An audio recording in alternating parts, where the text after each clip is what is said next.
Assalamualaikum warahmatullahi wabarakatuh. Perkenalkan, saya Naila Rizkiana, NIM 201232224. Di sini saya akan menjelaskan tentang kalimat gharib dan muskilat. Yang pertama, kalimat gharib. Gharib menurut bahasa artinya tersembunyi atau samar.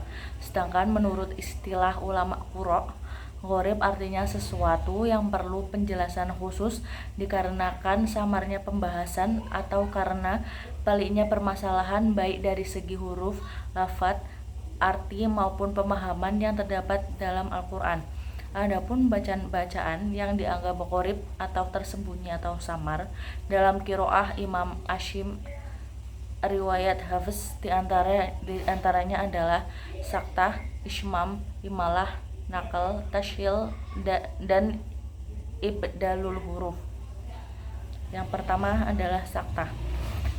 Saktah yaitu menahan sejenak bacaan dengan tanpa bernafas. Hal ini disebabkan agar tidak salah dalam pengertiannya.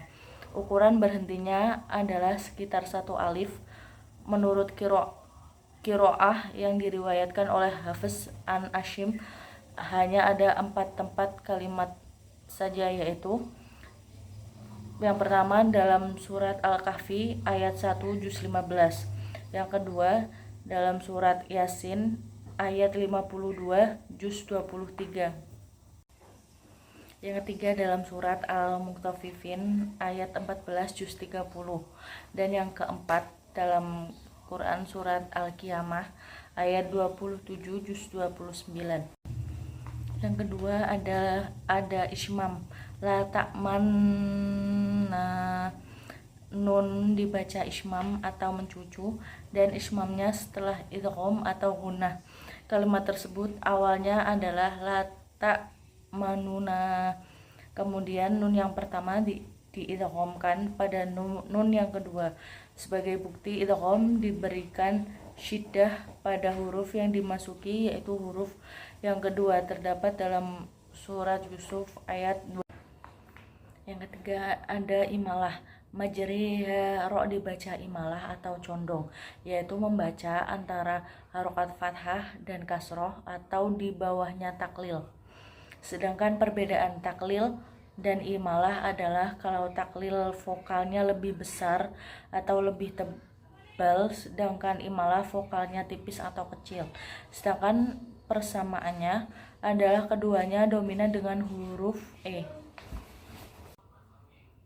Yang keempat adalah nakal, harokat kasroh hamzah ismun pada lafadz bi'salismu yang berasal dari bi'sal ismu dipindahkan atau nakal pada huruf sebelumnya, yaitu huruf lam. Dalam kalimat tersebut ada beberapa huruf yang sukun, yaitu hamzah wasol al-ta'rif, hamzah wasolnya lafadz ismu, lafadz lamnya al-ta'rif, dan sinyal lafadz ismu.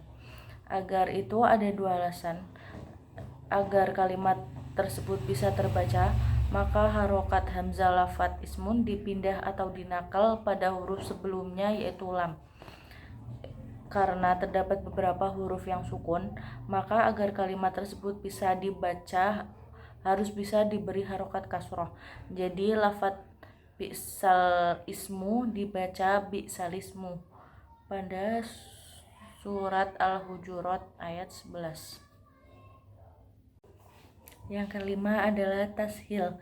Hamzah kedua dibaca tashil atau dipermudah membacanya dengan menempati makhraj antara alif dan hamzah. Adapun hukumnya tashil menurut Imam Hafiz diklasifikasikan menjadi 2, yaitu yang pertama lazim, yaitu harus dibaca tashil di dalam Al-Quran hanya 1 tempat, surat Hamim As-Sajdah ayat 44.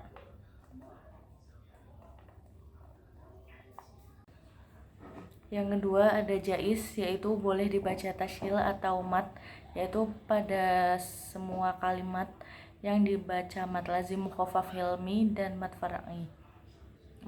farqi. Adapun contoh kalimat tasil yaitu aa jamiyun dibaca aha jamiyun. Yang kedua ada jaiz yaitu boleh dibaca tasyil atau mat yaitu pada semua kalimat yang dibaca mat lazim mukhaffafil kilmi dan mat farqi. Yang keenam ada ibdalul huruf mengganti huruf yaitu mengganti hamzah dengan huruf yang munasabah dengan harokat hamzah yang pertama. Hal ini dikarenakan adanya dua hamzah yang berkumpul dalam satu kalimat. Contohnya utumina asalnya utumina, adapun ituni asalnya ituni. Kalimat-kalimat tersebut jika dijadikan sebagai ibtida atau permulaan maka harus memakai kaidah ibdal. Akan tetapi jika diwasolkan atau disambung dengan kalimat sebelumnya maka hamzah yang pertama dihilangkan atau tidak dibaca. Pembahasan yang kedua adalah muskilat dalam Al-Quran.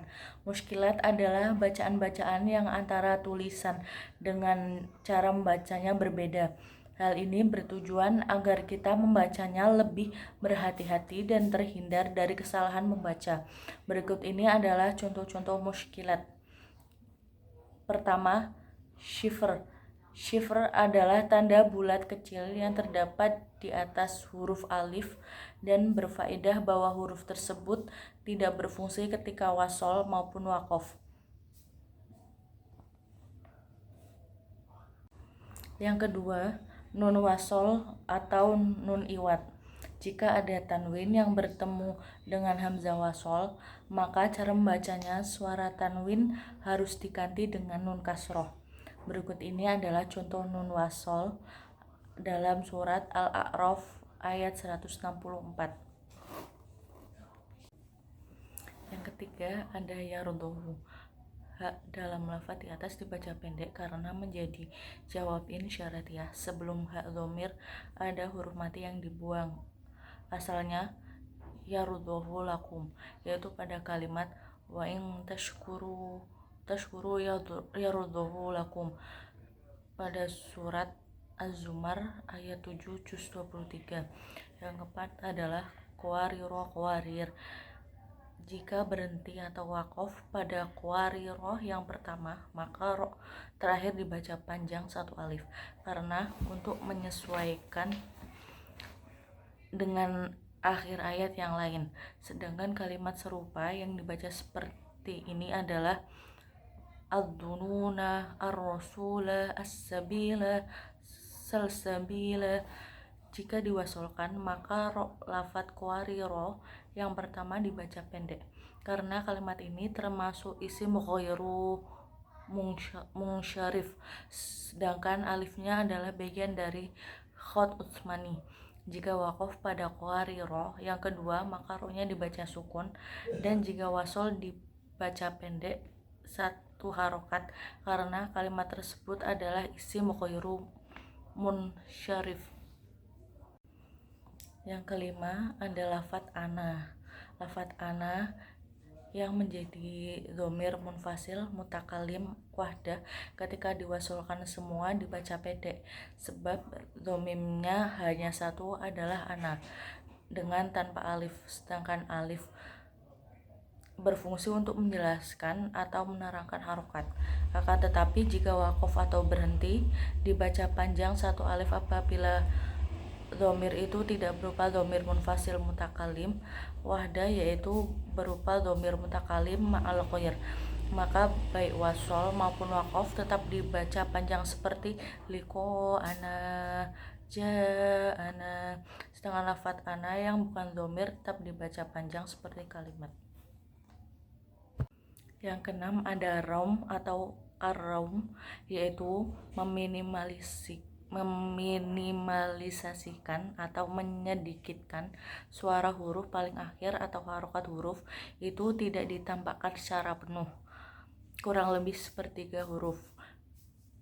Biasanya dijumpai pada akhir kalimat yang diwakafkan, walaupun ada yang berpendapat bacaan ini dinamakan ikhfa bimakna jadid. Contoh, wal asr wal fajr. Keterangannya, satu huruf terakhir dianggap tidak hilang apabila qori tetap merasakan sendiri harokat huruf tersebut tanpa dikeluarkan secara penuh atau disuarakan dengan jelas. Diharapkan para qori tidak mensuarakan huruf atau bacaan Al-Quran dengan tawallud atau bacaan atau bunyi atau huruf E. Yang ketujuh adalah sujud tilawah. Sujud tilawah adalah sujud dikarenakan membaca atau mendengar ayat-ayat Al-Quran tertentu. Disunahkan bagi qori untuk melanjutkan sujud tilawah ketika mendengar atau membaca ayat-ayat sajadah. Hal ini sudah menjadi kebiasaan Rasulullah SAW ketika membaca ayat tersebut. Sedangkan ayat sajadah ini terdapat pada 15 tempat di dalam Al-Quran. Antara lain, yang pertama, Al-Quran surat Al-A'raf ayat 206 juz 9. Yang kedua, terdapat pada surat Ar-Ra'du ayat 15 juz 13. Yang ketiga, surat Al-Nahl ayat 49 juz 14. Yang keempat,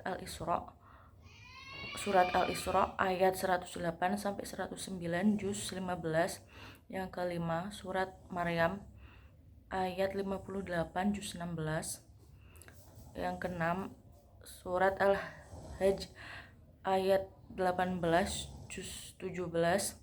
Yang ketujuh, pada surat Al-Hajj juga ayat 77 juz 17. Yang kedelapan, surat Al-Furqan ayat 60 juz 19. Yang kesembilan, surat Al-Naml ayat 24 sampai 25 juz 19. Yang ke-10, surat Al-Sajadah ayat 15 juz 21. Yang ke-11, surat Shad pada ayat 24 juz 23. Dan yang ke-12, surat Al-Fusilat pada ayat 27 sampai 28 juz 24. Selanjutnya, yang ke-13, surat Al-Najm ayat 62 juz 27.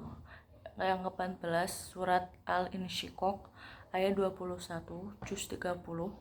Dan yang ke-15, surat Al-Alaq ayat 19 juz 30.